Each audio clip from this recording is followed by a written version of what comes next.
Oh, and Matt Mills tries to get in a hole that's not there. Matt Mills nearly sideways, hangs onto it in the trial. Oh, and there's a crash. There's Sanchez. He can't hang on. Caution out for the second time today, first time for incident. And I said Sanchez can't hang on, but boy, he brought it around in a much better position than I thought he would. The 99 Ben Rhodes, the 77 is Chase Purdy. There's Sanchez. You can see damage on that right side, left front. This is the Bob Sales truck. Squeezed down in front of Stephan. They got by with that, but that just tells you how disruptive things were. And as we go up toward the front of the battle, you can see Sanchez and Zilich squeezing together. Johnny Saunders squeezes through on the outside with Ben Rhodes and Chase Purdy into the wall. I just feel like if you watch. There's another view of Matt Mills and Stephan getting together. Nice save by Matt Mills after that contact. Zilich just gets into the back of the two, but watch them both just slide along. Guys slipping by on the outside. I believe those trucks are both repairable, and we know how important this draft is. They could get right back in this game, but I think that's a mistake by Zilich. A little bit more closing run than I think he thought he had on Sanchez, and he put him right into the Grand Infinger. You know, Michael, he may have been pushed by the 19 of Christian Eckes. Let's see what Daniel Dye saw. Look at this. Had a truck go down through the grass with a nice save. Brett Holmes in the 32, right there. Boy, Enfinger was really fortunate as well. I mean,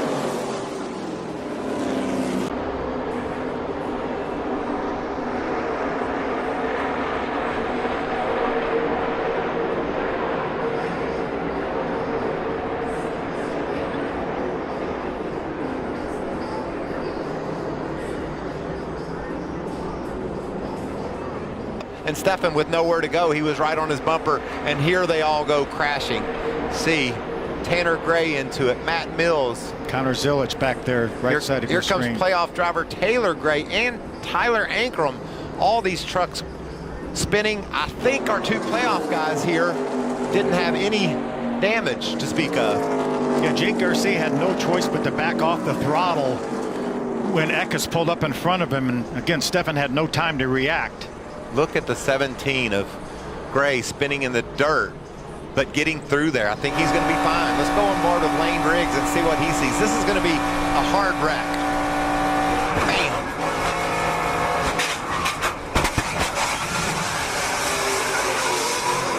Ugh. Saw Corey Heim drive by on the grass below Lane Riggs. Makes my bones hurt just listening to it after all these years. There's the contact from the 15 into the back of Stephan, and Stephan into the back of Jake. Yeah, they were making up good ground till Eckes pulled out in front of him. Watch Corey Heim drive by on the inside. Looked like Ankrum got down in the grass. He spun in the grass. I don't think there was any contact with the 18 of Ankrum. Let's watch this black truck of Brett Holmes. Look at the job he does. He's up high in the middle of the crash. Down low, barely gets through.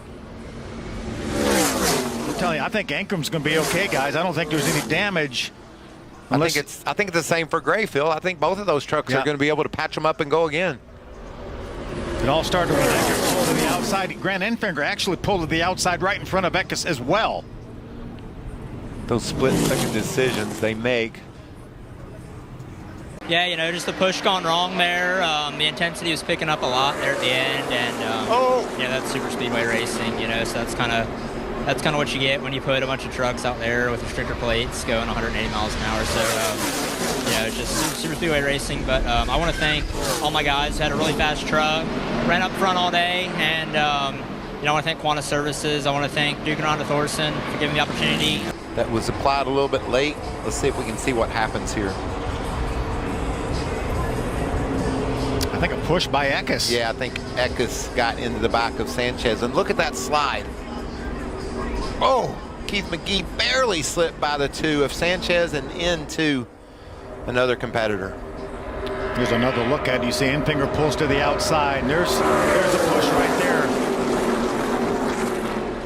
Nick did his best to stay with it. He did a great job of fighting that thing. That's twice today that he's been involved in a crash. Now, earlier he had some contact right here, stays off of everyone, but just remarkable to execute once it gets away from you at 80 miles per hour.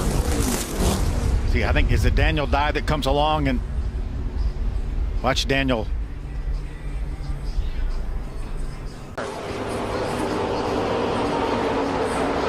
Final time through the tri-oval. Ankrum goes around. They're crashing behind Grant Enfinger, who has won for a second time in his career at Talladega Superspeedway.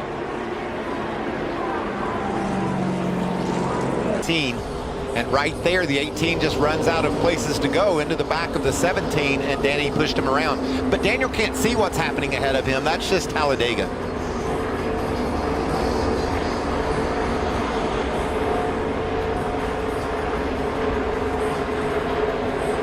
Yeah, you can't see through that truck that's in front of you.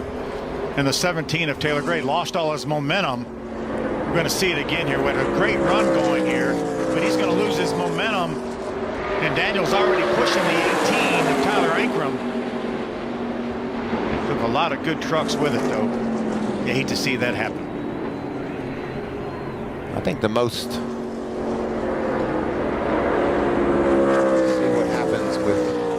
Eckes is he. See right behind the 9. I mean, Ryan Reed trying to get him going. His push gone bad, right, Bill? Sure was. Some of these finishes going to be unofficial because of the way this race ended. But right now, Daniel Dye being scored in the 3rd position. Wow. And Lawless Allen 5th. It would be his first.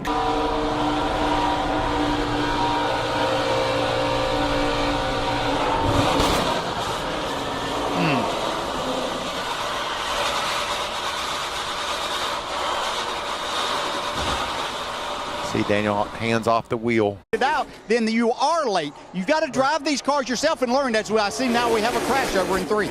Nick Lights in the 92 goes around and looks as though he collects a couple cars, one of those being the 27 of Jeff Burton. That was a chain reaction wreck. That wreck started in the first 2 or 3 rows. The 2 had moved up. The 16 catches him quickly. Contact. There and all the way back is where the wreck happens. It's no different than the interstate. Somebody brake checks. The first 2 or 3 cars might catch it, but by it gets to the 5th, 6th car, you see the 92 just has no idea they're going to come back to him that quickly. And then he goes up. Pretty big damage on the 48 of Parker Kligerman, a playoff car that needed a good run. We'll have to see just how damaged it is. Let's go on board with Jeff Burton. That quickly. That accordion effect. And it's been that kind of year. So here you go. Jesse Love does nothing wrong. I want to be clear. He goes up to block this outside lane, but the rate at which they're gaining on him, contact right there. The 00 gets into 16, and now they all start checking up.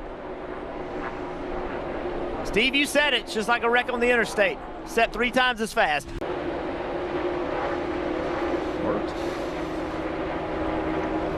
Shift into high gear with your chance to win an all-access Daytona 500 experience. Scan the QR code or visit NASCAR.com, and we've got a crash on the track. The 97 of Shane Van Gisbergen is involved, as well as the 19, Taylor Gray. Big damage to the front of this car coming at us. Roll here. The 11 of Josh Williams looks like he has been caught up also. Yeah, you could feel this wreck coming, and a lot of drivers, the intensity picking up. Only 19 laps to go. Middle contact right there, and again just a bottle jam. He's on the bottom of the racetrack. 26 trying to slow down. 32 gets in the back of him. Very similar to the wreck we saw before. It just, you're behind all of it. So watch what happens with the 97. Keep your eyes just on him. The 26 behind him of Dean Thompson.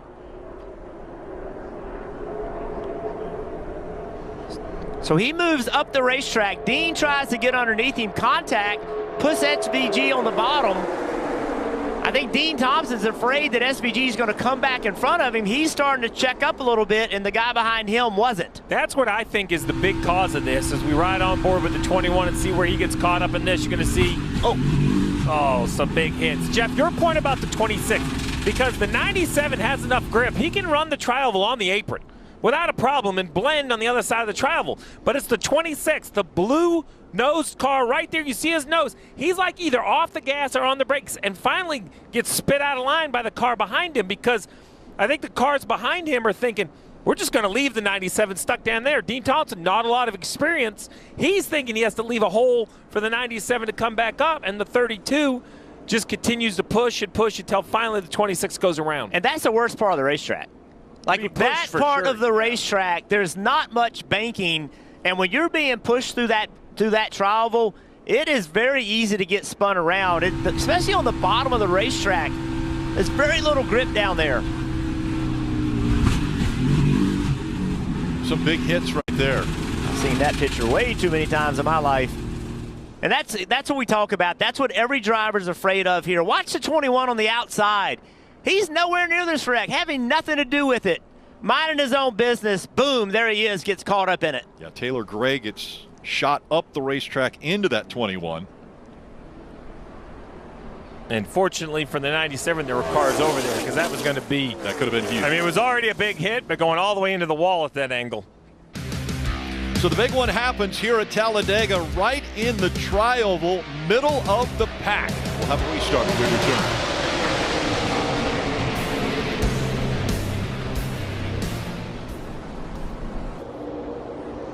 Riley Herbst now goes to the middle to block. He's got Sammy Smith on the inside, and around they go. Carson Quapple got tagged for the back. The 9 involved as well. Oh, big still wrecking. Parker Kligerman's in it. Yeah, big move there. Kligerman straight up the racetrack in big contact. He was in it late. Cole Custer. Custer has been trying to avoid any problems this race, and now he gets collected. Back of the 88, everything sorts itself out there.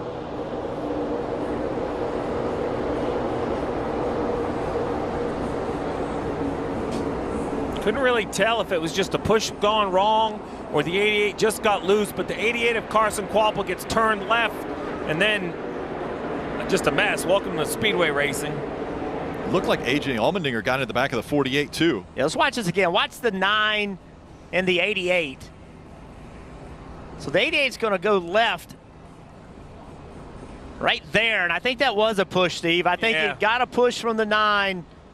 And when he did, it just kind of shot him to the left into the door, and then all of this happened. Now red flag is out. Allgaier could not have a bad race here. And then he gets collected. Yeah, watch that 88.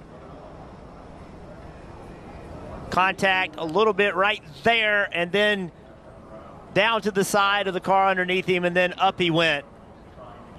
It's the wreck we see over and over at Daytona and Talladega. Just somebody trying to push, and everything's not lined up exactly right.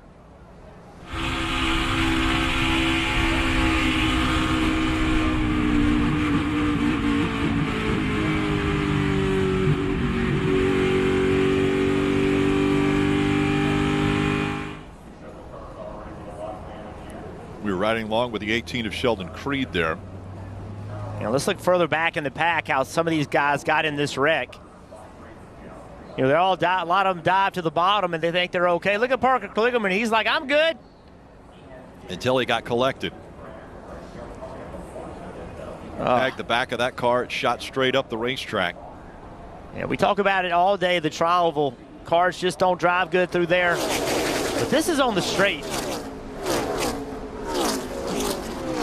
Big hit by Brandon Jones.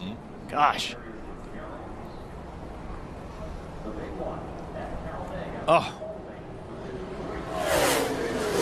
Unfortunately, the 5, Anthony Alfredo, he's done a good job all day.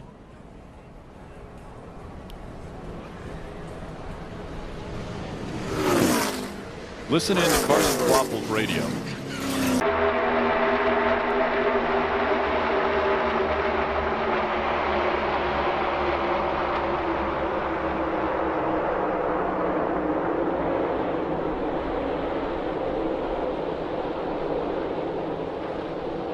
The bottom, he decided to try to go to the middle. He was trying to catch the pack so that he didn't lose it, so he didn't get lapped again. But watch right here. Everybody's getting by him. He tries to move up. And when he does, there's a 78 of B.J. McLeod, and he ends up spinning himself out. That is an overreaction. Like, if that was too much being afraid of getting lapped twice. Had he gotten to the back of this pack, Steve, with as big of a turbulence is, I believe he could have stayed on to the back and just stayed one lap down. That's totally on Daniel Suarez, 100%. B.J. McLeod had no option right there. We talked about embracing the chaos. This is fighting the chaos. Daniel didn't do anything wrong to have to come down pit road. That's a team. Into the tri-oval. Who's going to grab the points? Logano pulls out of the line. He's going for it. So too is Larson. Here comes Joey Logano with a big stomp. Boom! Ryan Blaney at the end of stage 2.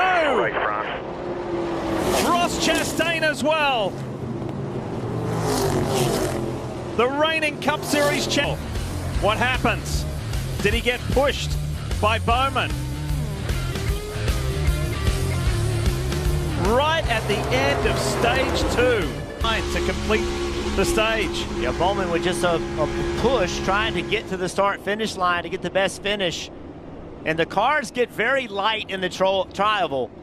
There's not as much banking there. The cars aren't planted in the racetrack, and a little bit of push, it just gets Blaney out of control. And a huge impact for both the 12 of Blaney, the 1 of Chastain. Watch this and listen.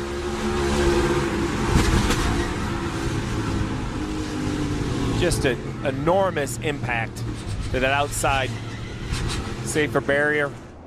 And watch behind this, the 22 and the 11, both playoff drivers. 22 impact, 11 also. Parker. This is what happened to A.J. Allmendinger earlier.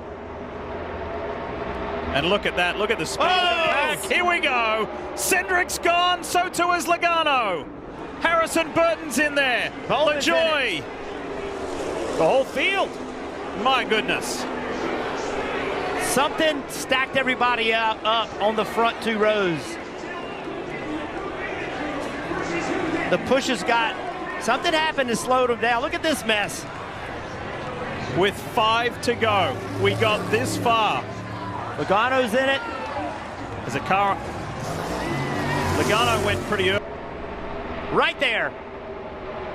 The 2 got so far out in front of the 6, and then with all the pushing and shoving, when he got to the 2 car, he was going so fast. Right here, boom, and around he goes. He got there, and he was also kind of moving from right to left. He wasn't, it happened so quick. Look at the push. But this is what I saw. That's the pushing, right. And the 22 was getting pushed by the 21. Right. The 21 was getting pushed by the car behind him. It all happened, Dick, because the 2 got out so far. And that got mixed up when they passed the lap car of Gilliland. Yeah. That changed the energy of the pack. That was a big hit to the left side of the 47. Unbelievable. The 47 was able to keep it straight. But if we watch that again, watch this 2 car right here. Gets pushed, bang, right off the 47. Stenhouse is able to keep it straight. Look at the 9, Chase Elliott, big impact. You're talking about a big wreck with big ramifications for the playoffs.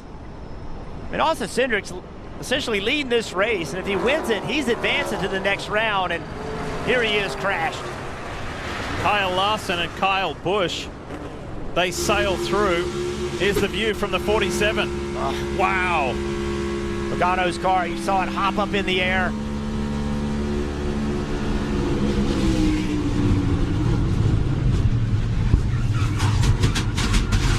This is Chris Busch's view. Daniel Suarez was in there, Zane Smith as well. How about Chase Elliott? This isn't going to be good.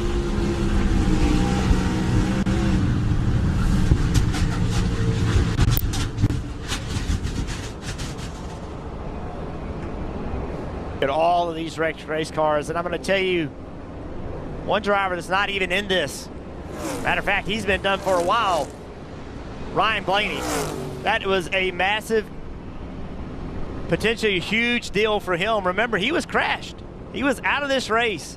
And all of these cars are going to have poor finishes. That is going to be a big help to Ryan Blaney. Tyler Reddick's view.